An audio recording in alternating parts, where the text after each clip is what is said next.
Welcome to Short and to the Point, a podcast from the Comeback in Awful Announcing. Here's your host, Jessica Kleinschmidt.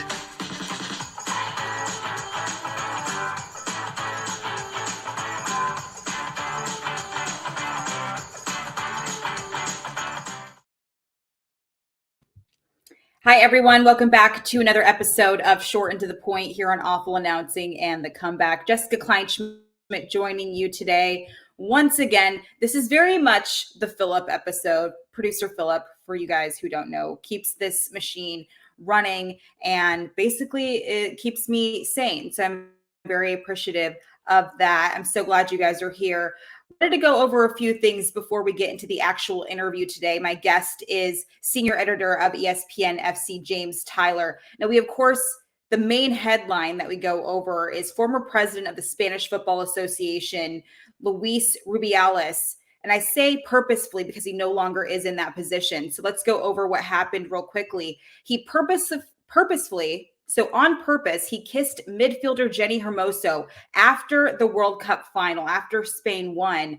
And I say former because of the fact that he did indeed resign from his position due to the ongoing investigations against him. And he faces charges of sexual assault and coercion for his conduct. So the announcement of this did fall after we originally did record this interview with James. So obviously, as things turned and took a different legal situation, we wanted to make sure that we preface that because things do change every single day. That's the news for you. I'm pretty heated about all of it. It just honestly pisses me off. I'm so sick of women having to continuously go through this because it also sounds like this was not an isolated incident. And unfortunately, these things keep happening. And James will later paint the picture of what's going on with that football club and the scenario surrounding it later on. But you guys know how I'm feeling about it now. It just drives me insane. But we do, of course, also talk about Messi because what is a soccer conversation without talking about the GOAT? We know he's taking over the U.S., leaving from overseas. Maybe it's opening some doors for other foreign players to make their mark over with MLS. So that was exciting to talk about. And James was also a guest and a champion on Jeopardy. And I always want to know how the other half lives. And by the other half, people who are actually intelligent. We go over the buzzer scenario, what it's like to be on set. And it was a very exciting conversation because at the end of the day, we all have a game show gene in us. And we know that we think, let me rephrase, we think we can handle a game show, but can we? I don't know. You think you know things, and then all of a sudden there's a buzzer in front of you. There's a live studio audience, and you don't know words. That's how it goes. Did I mention he is the senior editor of ESPN FC? He didn't get one sports question during his episode of Jeopardy. How does that happen? Of course that happened. So here's my chat with ESPN FC senior editor James Tyler. All right, James, welcome to Short and to the Point. How are you today?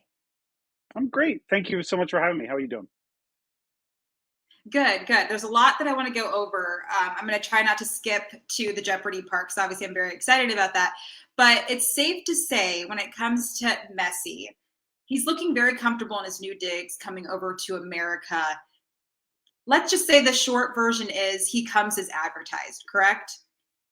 Absolutely. 100%. I mean, I think, we had a couple of articles where some of our statisticians sort of tried to drill down on how is he going to perform in a Major League Soccer based on what he'd done in previous clubs. And he's even surpassing that at this point. I think we all expected him to have an outsized impact on both Miami and the rest of the league. But I think it's the scale and the speed at which he's done that. It feels like he's been here forever.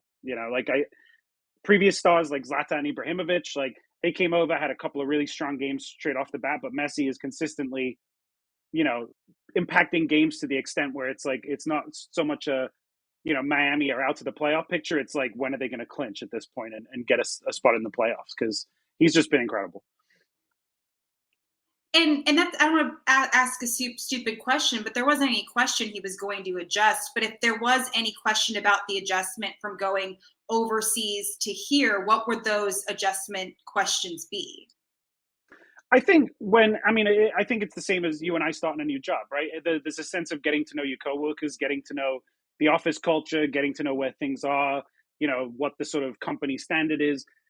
Soccer is very much the same. Like it's a very simple game at its core, but every team has a different language on the pitch in terms of how they play.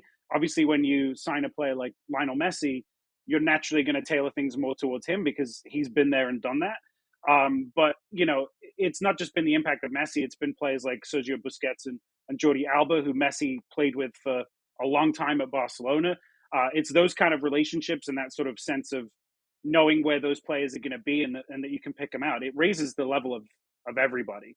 But I think that having those key players with him really did help him adjust as well, because he struggled in Paris. Like when he was in Paris with PSG beforehand, amazing team. We all expected them to take off like a rocket, and he had disappointment there.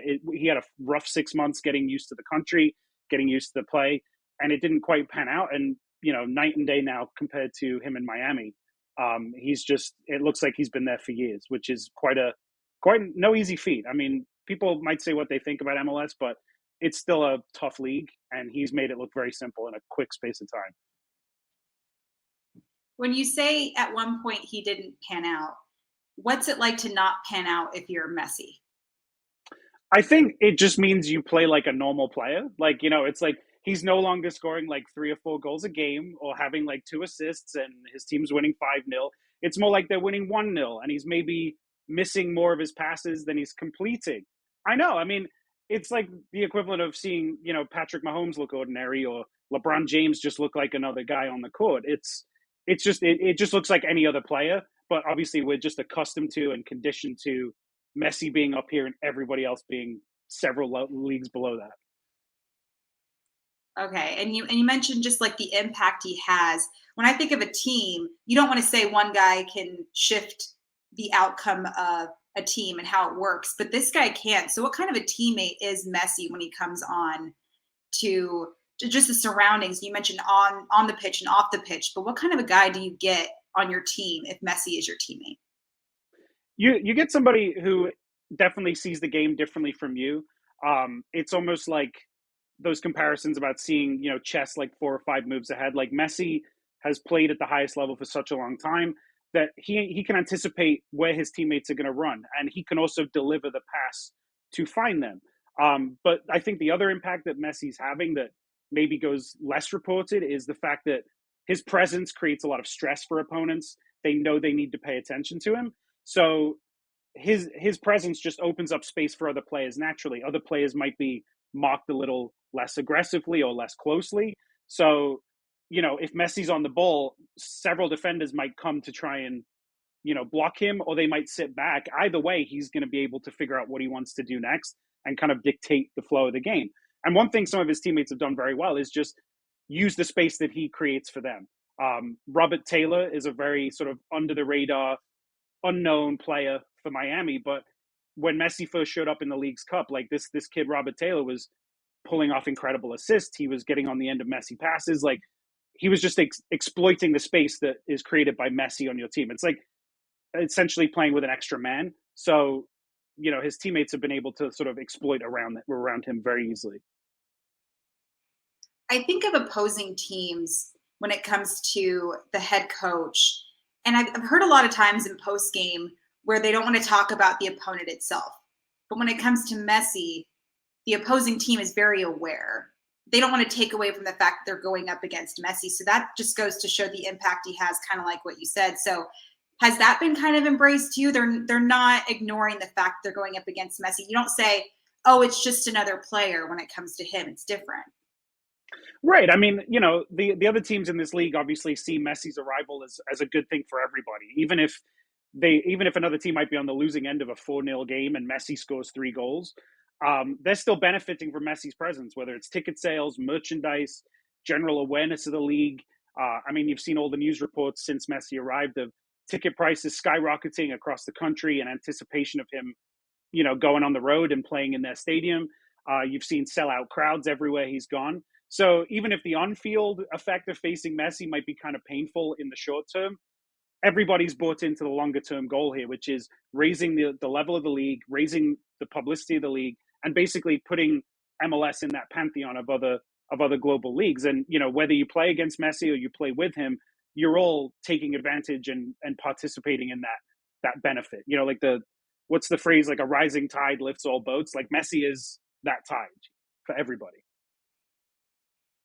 And that I noticed too, like the Apple subscriptions went up just since him coming over, and that kind of goes to show the impact he has too. But tell me a little bit about the fact, do you think this is going to open up doors for foreign players to come over to the US and play in MLS? Because you said it earlier, MLS has its own kind of mentality and how we view it.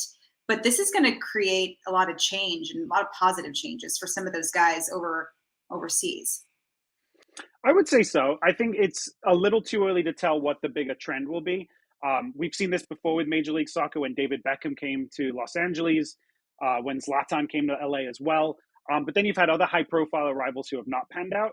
But Messi is obviously one of the best to ever play the game.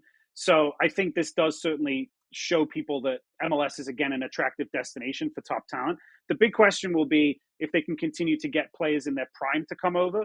The past few seasons have seen a lot of players come up from South America to Major League Soccer from places like Argentina and Brazil, play extremely well, and then get high-profile moves to Europe. The key is to see if that continues to happen the other way. We see 24, 25, 26-year-olds coming to Major League Soccer and seeing that as a viable choice for them when deciding what their next move might be. Messi is obviously an older player, but he still has a lot of life left in his legs. But, you know, we need to see that trend of younger players coming over too, because, you know, one of the things MLS has had to combat in the past is accusations of players only coming here when they have a couple of years left, you know, a little bit of gas left in the tank. But, you know, I think Messi's presence can show players that, like, you know, there is still opportunity to be had here.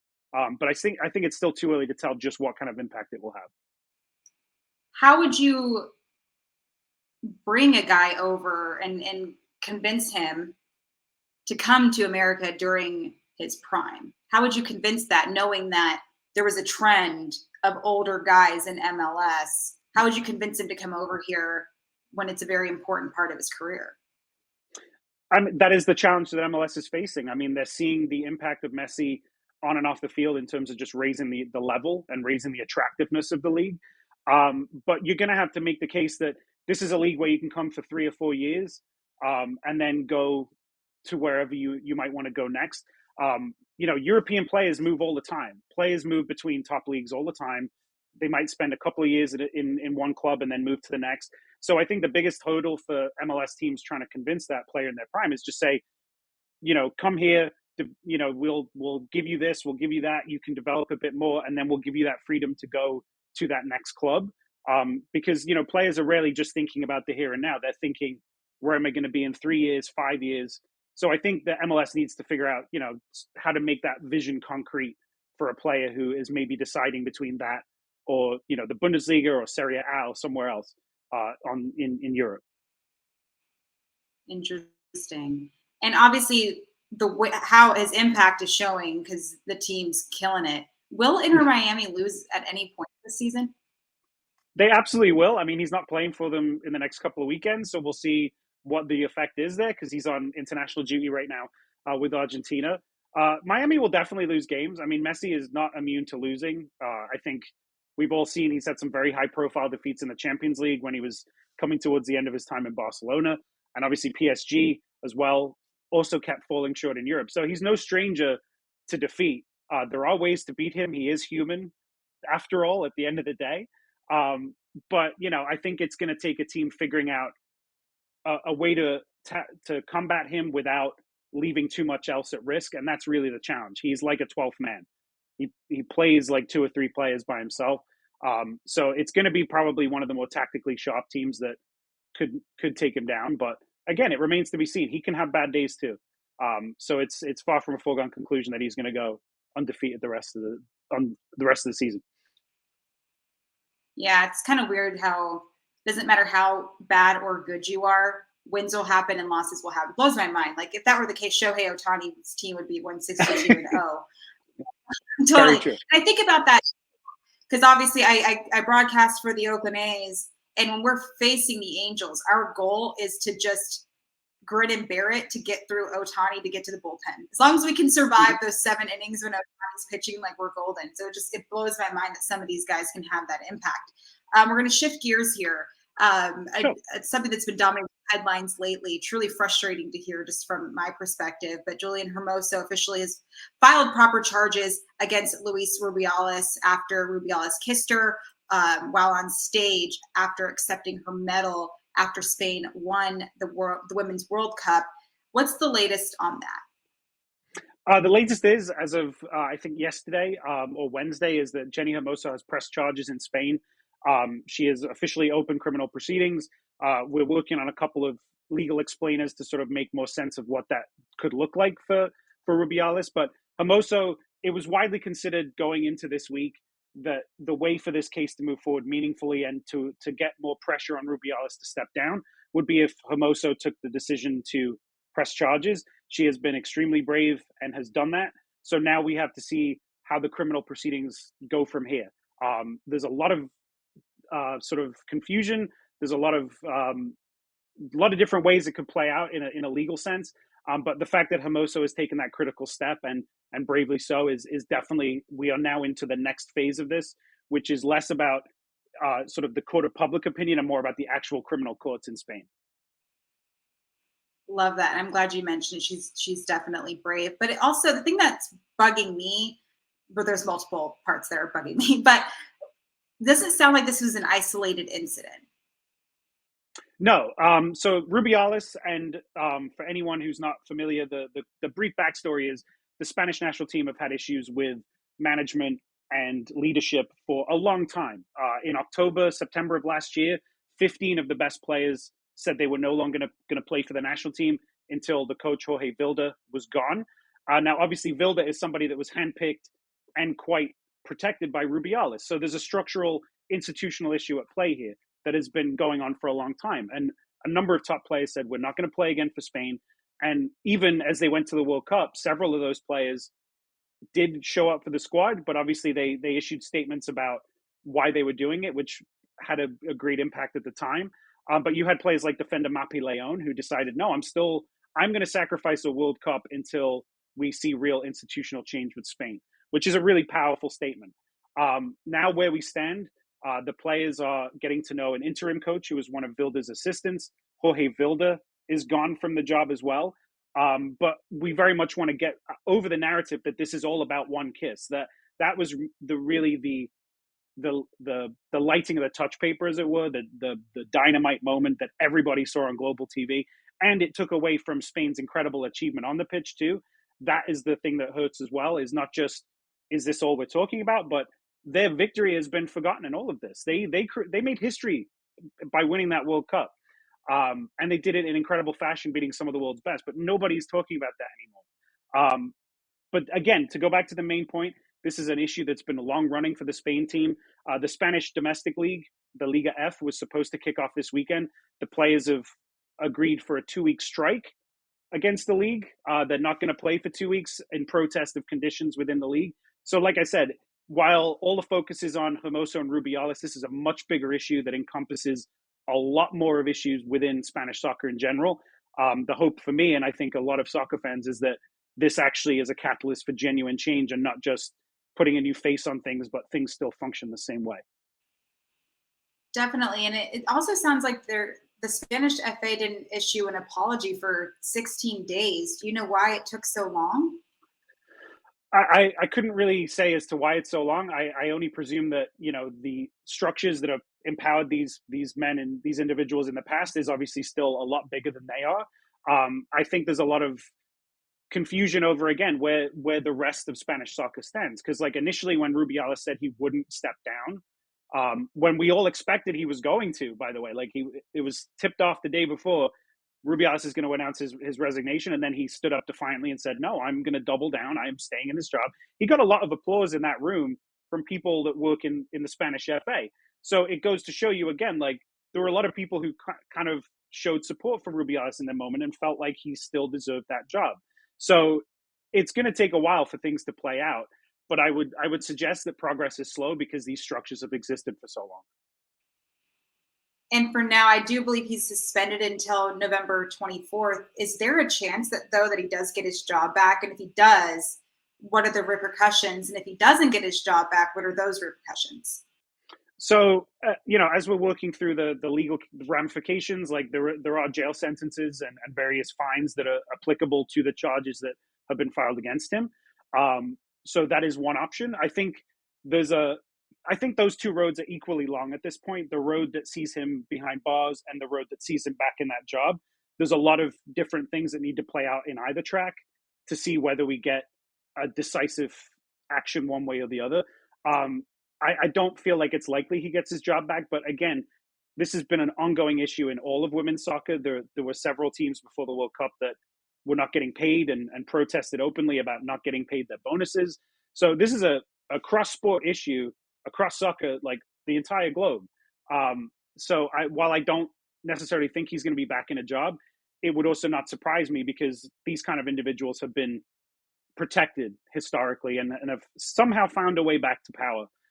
But I don't feel like that's especially likely right now. I think too much has happened and there are too many things going against him, and rightfully so, that should play out and see him replaced in that position. And I mean, there are some positives to take away, of course. I feel like Jenni's received a lot of support in the soccer community. Talk to me a little bit about the stuff that has shown that she's got a lot of people in her corner and very much aware of what's going on. Absolutely. I mean, it is very important to point out. I mean, it's not just the Spanish players themselves. I think all 23 players on the squad, including Hermoso, had a statement that was backed by another 50 or 60 Spanish players, just saying we demand real change. And players from other national teams on the women's side of the game have also spoken out, issued statements supporting her. A number of hashtags went viral about Jenni, Contigo Jenni, again, expressing support. We saw NWSL players with T-shirts with that slogan. We saw wristbands. We saw captain's armbands. The outpouring of support has been incredible to see. There's been a little bit less of it on the men's side of the game. Some players have spoken out and been quite vocal about it, but you still get this sense of people not wanting to step too far out of the crowd to really express that. But there is a lot of hope that this will catalyze genuine change in the game. But we've seen crossroads before where decisive action could have been taken and it hasn't been. So it does leave you feeling a little bit uneasy as to how this plays out. But the support has been incredible. I mean, globally, there's not a single player and someone in working at soccer as well who doesn't stand up for her as well. And just like you mentioned, and I think it's important also to talk about like how this kind of overshadowed that victory, a historic victory too. So maybe we should shed some light on the positive that is taken away as far as the winning. Like that's still a really huge deal, and I don't want that to be overshadowed by what occurred after. Absolutely. I mean, they, going into the tournament, they were missing a few key players who chose not to return. They had they had Jenni Hermoso herself, who's an incredible player. They had Alexia Putellas, who was coming off a serious injury last year. She missed the Euros with it, but a two-time Ballon d'Or winner. You had Aitana Bonmati, who again is probably going to win the Ballon d'Or for best women's player this year as well. But they had a tough group. I mean, after a couple of easy results, they lost 4-0 to Japan. And everybody really saw that as a chastening moment. Like maybe Spain's not as good as we thought. It knocked them onto the tougher side of the draw. But I mean, they took down Sweden, who had knocked out the USA. They took down the Netherlands, who again were another really strong team. And then they beat England, who were heavily favored in the final. They did not have an easy path to glory whatsoever. And again, this is the first ever major honors for the Spanish women's national team.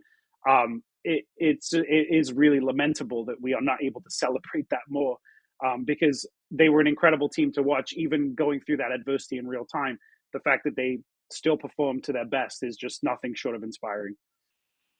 And at what point during their journey to victory did people start taking them seriously? Because like you said, sounds like people were among the mindset of maybe they're not as good or bad as we thought, what have you. What point were people looking at them as more seriously and more competitive? I think it really started sort of before the semifinals. I mean, they rebounded from losing 4-0 to Japan by beating Switzerland 5-1. So they very much showed that they'd gotten that result out of their system. I think it was when they came up against Sweden, who had shown a very defensive style, a very aggressive style that had worked so well against, the USA. They outlasted them on penalties, and then they beat Japan with a very aggressive pressure game.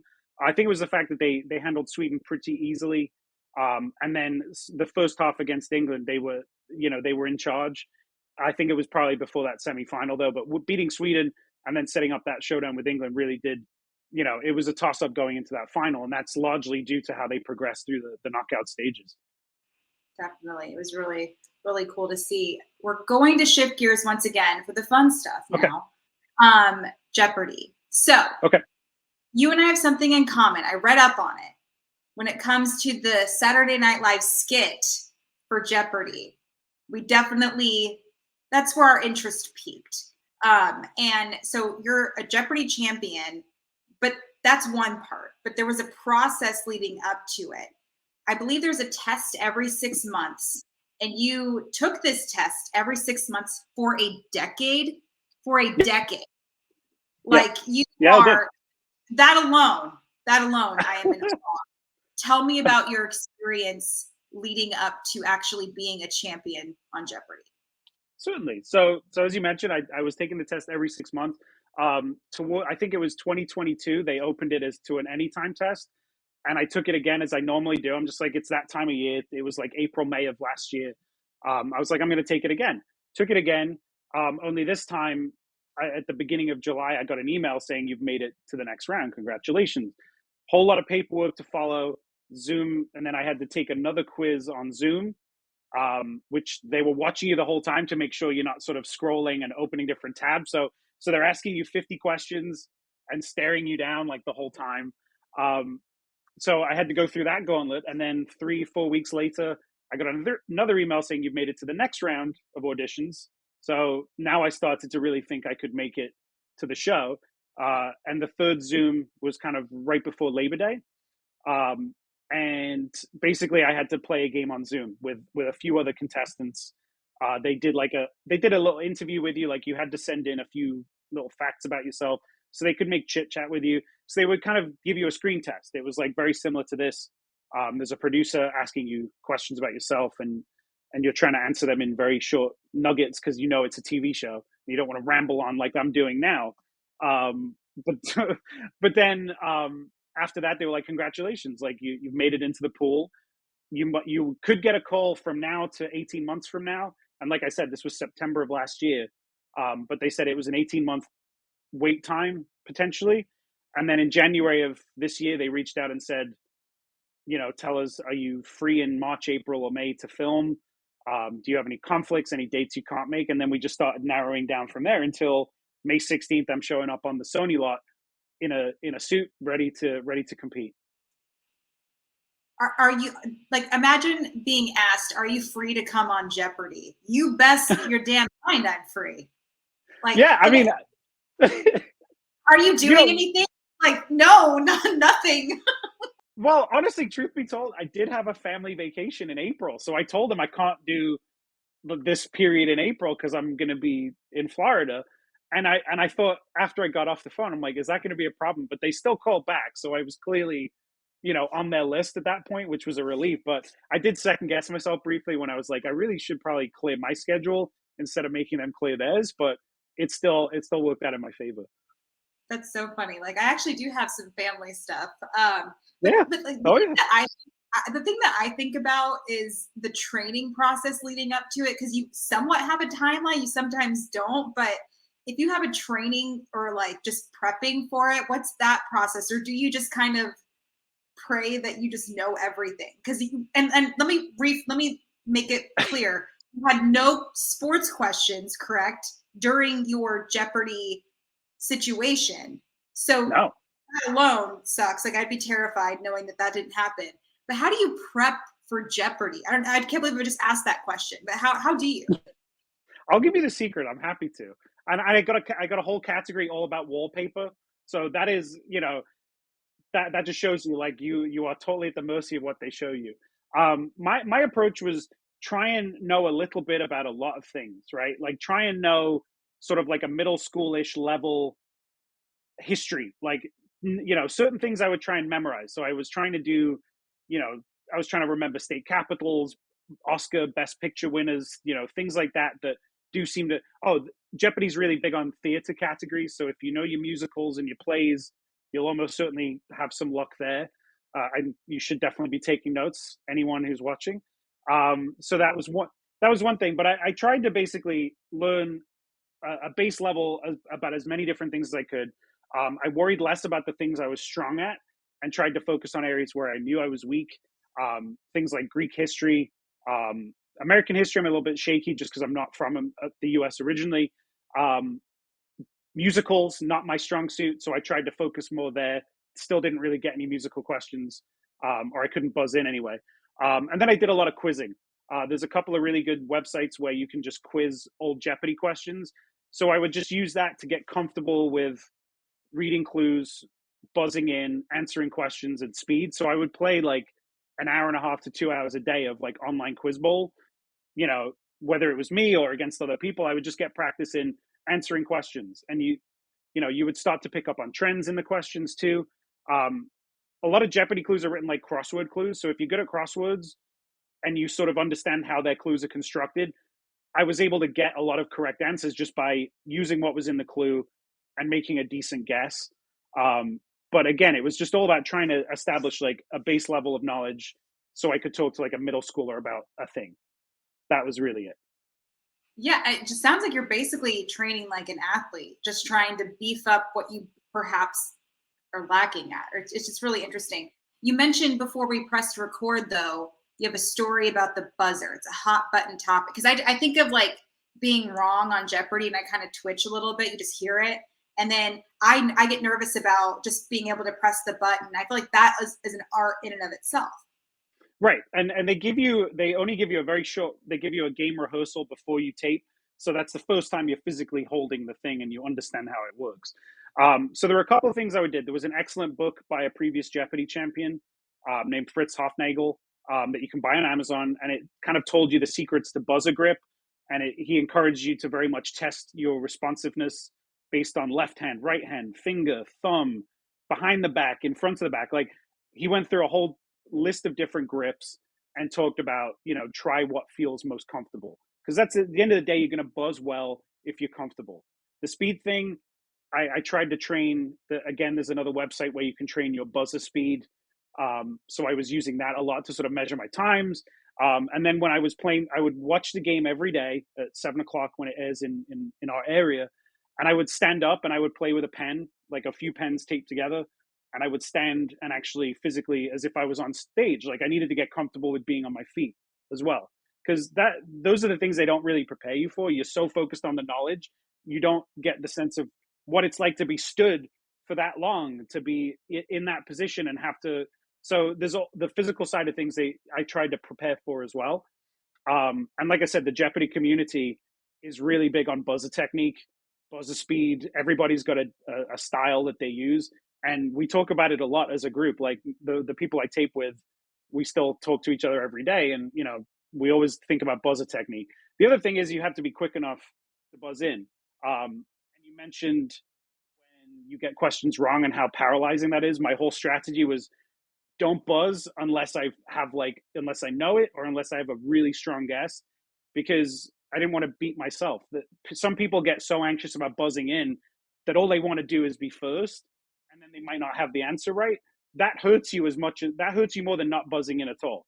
So that's the other thing that you're doing mentally is like, make sure you're buzzing on questions you really want to answer, rather than just like, if you miss 5 or 6 questions in a row because you're too slow, jamming in on that 7th one and then you get it wrong. Like that's worse for you in the long run than not buzzing, if you get what I mean. So having to like practice at home, not buzzing in when I didn't have a good guess, because I would still play along with the TV and try and resist buzzing, because honestly, that's as much of the game as it is being first, is not going crazy on questions you don't know. Totally. I totally understand. Yeah, because I mean, watching the show, I would imagine somebody would look more defeated buzzing in with nothing or buzzing in and not being comfortable than just. I don't think about the person who didn't answer. I think about the person who answered incorrectly or buzzed and said nothing. So that's super interesting. Absolutely. When you think about the quintessential Jeopardy contestant, what characteristics do they have? Because we know the champions, we see them often, but when you're thinking about the person who ends up winning, what's a couple of characteristics that they possess to get them over that hump to win? So this is going to sound a bit unexpected, but having been through the experience, I feel like fairly comfortable saying it. But you have to be humble, because you have to understand, like, everybody on that stage is incredibly smart. So you have to be able to temper that excitement and temper that sort of sense of confidence and just play the game. Because if you go in with sort of this really overconfident approach, like, I'm going to get everything right, like, I'm doing so great at home, it's very quick to just get rattled if you get a couple of questions wrong, or if you find yourself not able to buzz. Your confidence just plummets from there, right? Like, you all of a sudden you're like, oh wow, like, I'm in over my head. I really had this high expectation of myself. So you want to be humble. You want to understand, like, you're smart, you know the questions, but you have to stay cool enough under that pressure to, again, make sure you're answering correctly, make sure that you're reading the questions thoroughly, and also not getting discouraged. I think you need to be pretty cool under pressure, and just, again, have that sense of humility. Like, it's, at the end of the day, it's a game. Like, everyone's there to compete and to win, but there's so much luck that goes into that. I don't know if you saw my episode, the first one. I got very lucky. Like, I played a good game, but I also got really lucky. So you have to, again, stay cool, stay humble, realize that you could be the best player at home in the world, but you're going up against people who are just as good as you, and you have to respect that, and be calm under that pressure of not getting things right, or not getting to buzz, because it's very easy to just completely lose focus, and just then the game's over. It's very quick. So if you blink, you miss it. Definitely. Did that like scratch an itch that you had as far as, game shows go? Because I feel like I can find myself just like 3 hours into a game show that I would love to pretend I could be good at, but then you get in studio, maybe it's different. But are you a game show person prior to that? Yeah, very much so. I mean, I never did trivia. Like, I don't play a lot of trivia, like, in bars or anything like that. But I was always big into quiz shows and game shows, and testing myself in that way. So this definitely scratched the biggest of those itches. But to say I'm not going to try and find other shows that I can apply for and try and compete on is definitely untrue. Like, I'm definitely going to look for more, because it's just the community's fun as much as the game itself. Like, the people who have been on Jeopardy are so smart, so kind. It's a very inclusive community, and everybody just fundamentally loves the art of knowledge and competition. So, this scratched a huge itch, but I'm definitely keen for another chance somewhere. Last two for you. What did you end up doing with your winnings? Uh, I haven't done anything yet because the check just arrived last week. So some of it is paying off some of the expenses of going, because my family and I made a vacation of it, essentially, and this was kind of this yeah. So we made a vacation of it, and sort of this was the center of the trip, but we definitely had some fun as well around studio days. So I haven't done anything else with it yet. I did buy, like, a new grill, modest price, like, nothing too outrageous, but I didn't win enough to get, like, a new car, or something like that. So I'm happy with what I did, and what I got, and yeah, I'm sure I'll get a couple of other treats along the way. But new grill, yeah, I think that's important. I love a grill. Like a good absolutely, grill is fantastic. And you're right. Like if you find a good one, you don't have to spend $1 trillion. So that's amazing. correct, Um, 100%. when you finished, did you kind of take a step back and say, I didn't get any sports questions? Was that ever a thought that crossed your mind? I mean, yes, it definitely, in the sort of aftermath, like, you go through the stages of grief of what could I have done differently, what could I have done better. Like, you have those regrets. Definitely wish I'd have had some sports questions, but honestly, the game I won was on my friend Alex, who's medical graduate. He's a doctor now. He got a sports question wrong about medicine. So, it all comes around. I still won. Sports did impact my game significantly. It just wasn't a question that I was answering. Um, but yeah, I mean, I did. That was definitely one of the thoughts across my mind. The other one was just like, it's over. Like, the episodes are quick. I was on stage for maybe an hour total for the two episodes, and once that's over, the adrenaline drains out. Like, it was just, yeah, sports was definitely top of it, but I was also just like, wow, like, I can't believe that's it. Like, it was such a whirlwind, and then it's over. You have to process that. Some sports would have been nice though. Yeah, I was gonna say though, like imagine if you got a sports question, you got it wrong. Like that would have been way worse than anything. You're like, what did you say your job was? I don't remember. I don't know what you're talking about. I know. Yeah, I mean, and that's the other part of it too, is just like you want to make you feel really confident about an answer, and you really hope you're right because you don't want to be that viral clip of the day. But you also, when you're on stage, you can't worry about that. You just got to play. Let all that stuff go and just enjoy the experience. Since then, though, have you done bar trivia? And do you like walk in saying like, I was on, I mean, I can't imagine you saying like, I'm the guy on Jeopardy. If you were my friend though, and you were with me, this guy's a ringer. He was on Jeopardy and it's like 80s music. I'd be like, just let James take over. I mean, honestly, I would love to. I haven't yet cashed in on that. I'm just enjoying sort of some online games. Like I got back into Learned League. I got back into a couple of online pursuits.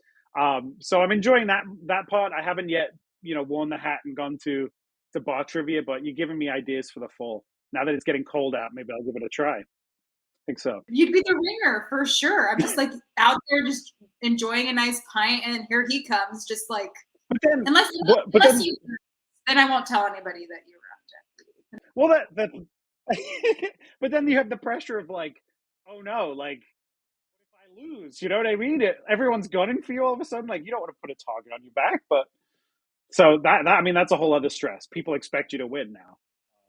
Yeah, no, for sure. You're the first person I'm thinking of when I do trivia. Absolutely. I'm happy to sub in. If you ever need somebody, I'm happy to sub in.